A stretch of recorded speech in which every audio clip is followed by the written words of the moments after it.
C'est quoi le délai de présentation du chèque? Selon le code de commerce, le chèque est payable à vue. On a déjà vu qu'on ne peut pas utiliser le chèque comme un moyen de garantie, sous le risque d'avoir certaines sanctions qui sont très lourdes. Il doit être présenté au paiement dans un délai de 20 jours à partir de sa date d'émission, s'il est émis et payable au Maroc, à 60 jours à partir de sa date d'émission, s'il est émis à l'étranger et payable au Maroc. Toutefois, si un chèque est présenté à la banque après l'expiration de ces délais, le tiré peut le payer s'il y a provision et tant qu'il n'est pas prescrit, la prescription qui est entre 6 mois à partir de la fin du délai légal de présentation du chèque. Le tiré ne doit pas payer un chèque prescrit même s'il y a une provision suffisante au compte du tireur. Donc, en cas de prescription, on a déjà parlé de la prescription, c'est-à-dire at-taqadum, c'est-à-dire celui qui a le droit, il perd le droit parce que il a omis de faire valoir ses droits au temps opportun.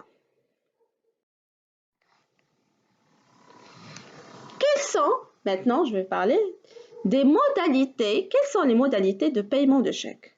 Avant de payer un chèque, le tiré doit vérifier certaines choses, c'est-à-dire la conformité de la signature du tireur au spécimen déposé par ce dernier à sa banque au moment de l'ouverture de son compte, l'identité du porteur du chèque en lui demandant sa CIN, la carte d'identité nationale par exemple, la régularité du chèque et éventuellement la régularité et la continuité de la chaîne des endossements, l'absence d'opposition, l'existence de la provision. Il y a une remarque. Au lieu que le porteur présente lui-même le chèque en paiement, il peut, s'il dispose d'un compte bancaire, le remettre à sa banque pour qu'elle en effectue l'encaissement à sa place. Il y a un autre type de chèque, c'est le chèque barré. Pourquoi barré? Parce qu'il y a des barres qui sont dans le chèque, pour limiter les risques de perte ou de vol. Le chèque peut faire l'objet d'un barrement. Un chèque barré est un chèque qui comporte deux barres parallèles, tracées au recto par un porteur quelconque. Si entre ces deux barres ne figure aucune mention, le barrement est dit général. Et dans ce cas-là, le chèque ne peut être payé par la banque qu'à l'un de ses clients ou à une autre banque. Si entre les deux barres figure le nom d'une banque, le barrement est dit spécial. Et dans ce cas-là, le chèque ne peut être payé par le tiré qu'à la banque désignée entre les deux barres ou si celle-ci est le tiré qu'à son client.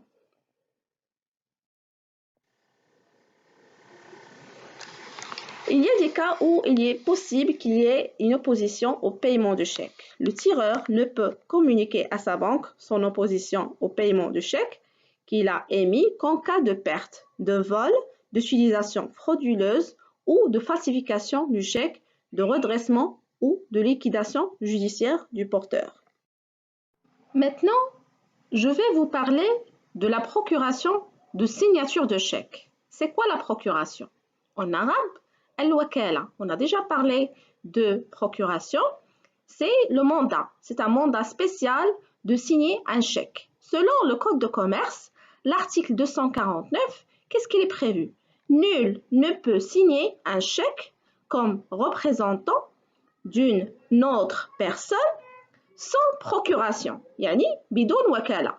Sans procuration écrite, il faut qu'il y ait une procuration écrite déposée auprès du tiré. C'est qui le tiré? C'est la banque. Si le chèque est signé sans procuration préalable, le signataire, celui qui a signé, demeure seul obligé du paiement et s'il a payé, il a les mêmes les mêmes droits qu'aurait eu le prétendu représenté.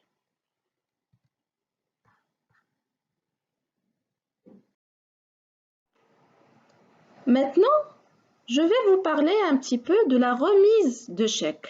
Comment remettre un chèque?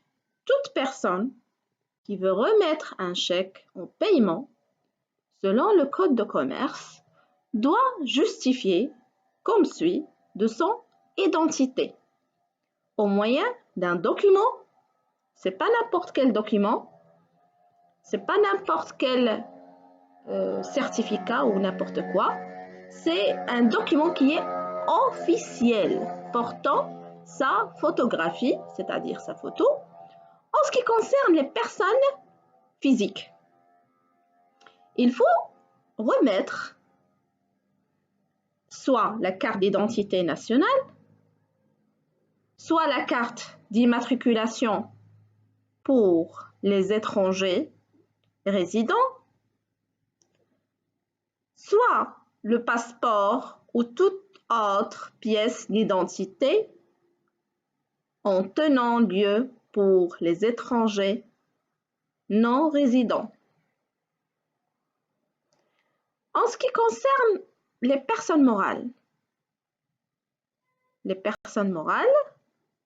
quand je dis les personnes morales, ça peut être des personnes morales de droit privé comme des personnes morales de droit public.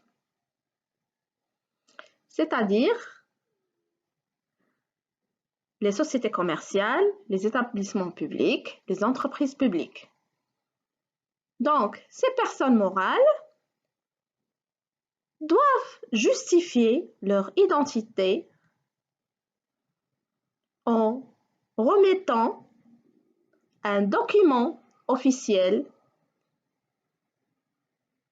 qui identifie l'identité de la ou des personnes physiques habilitées à effectuer l'opération précitée, ainsi que le numéro d'inscription à l'impôt sur les sociétés, au registre de commerce ou à l'impôt des patentes.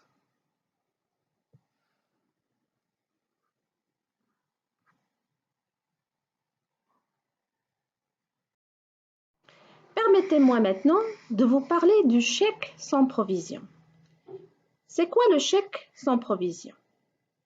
C'est un chèque qui est émis lorsque le solde du compte bancaire est insuffisant pour régler le bénéficiaire.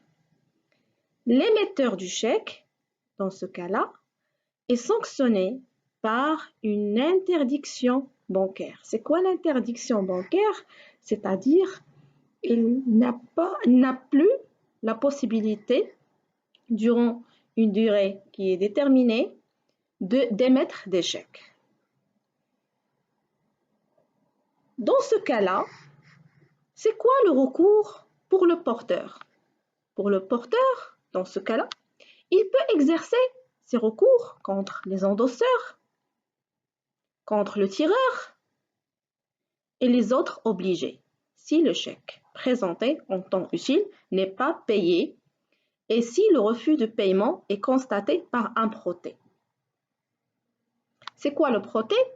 C'est un document qui justifie que la banque a refusé de payer parce que le chèque il est sans provision. Normalement, le protêt doit être fait avant l'expiration du délai de présentation.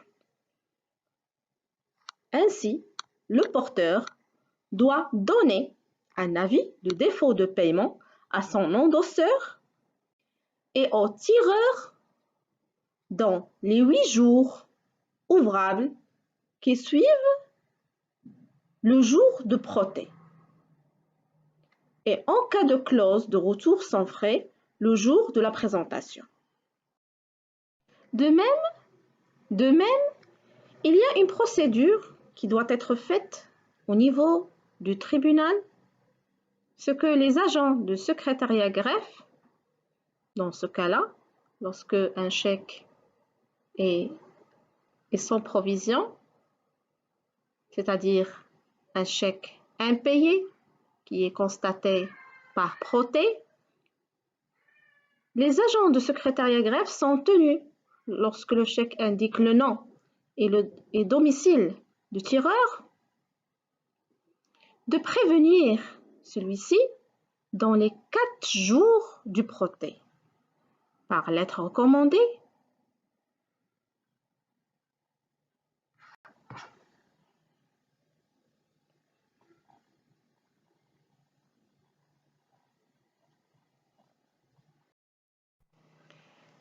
Maintenant, on va parler et on va poser une question qu'il faut répondre. Qu'est-ce que peut réclamer le porteur d'un chèque sans provision devant le tribunal? Le porteur peut réclamer à celui contre lequel il exerce son recours, tout d'abord, le montant du chèque non payé, c'est-à-dire le montant qui est dans le chèque, qui est écrit en numéraire. De même, les intérêts à partir du jour de la présentation du au taux légal pour les chèques émis et payables au Maroc, ce taux étant majoré de 1% pour les autres chèques.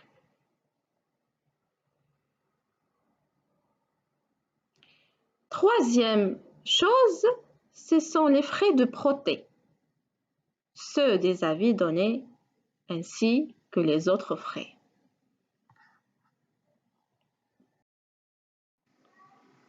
Maintenant, je vais vous parler d'un cas particulier, c'est lorsque le chèque il est endossé, c'est-à-dire il est transmis et il a circulé d'une personne à une autre personne. Ça peut être 2, ça peut être 3 personnes, ça peut être 4, le nombre que vous voulez. Dans ce cas-là, si le chèque il est sans provision, toutes les personnes sont obligées. En vertu d'un chèque, ils sont solidaires envers le porteur.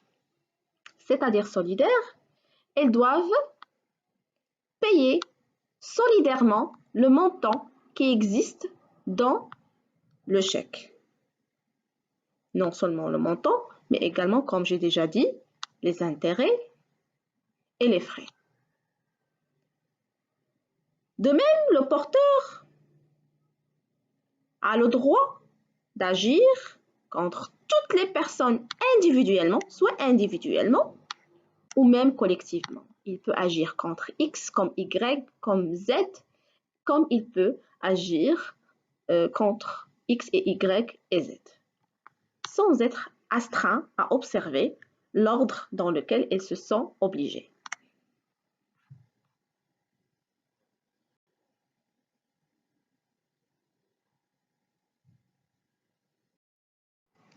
Maintenant, je vais parler de délai de prescription. C'est quoi la prescription? J'ai déjà parlé et j'ai déjà défini dans les séances précédentes ce que c'est la prescription. Je sais que vous n'êtes pas des juristes, mais ça n'empêche de maîtriser un petit peu certains termes qui sont juridiques.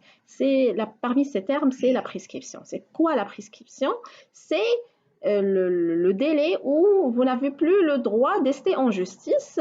En arabe, on l'appelle at-taqadum, taqadum ad-dawa. C'est quoi le délai de prescription en cas de chèque sans provision? Pour les actions au recours du porteur contre les endosseurs, le tireur et les autres obligés se prescrivent par 6 mois à partir de l'expiration du délai de présentation. Pour l'action de porteur de chèque contre le tiré, elle se prescrit par 1 an à partir de l'expiration du délai de présentation.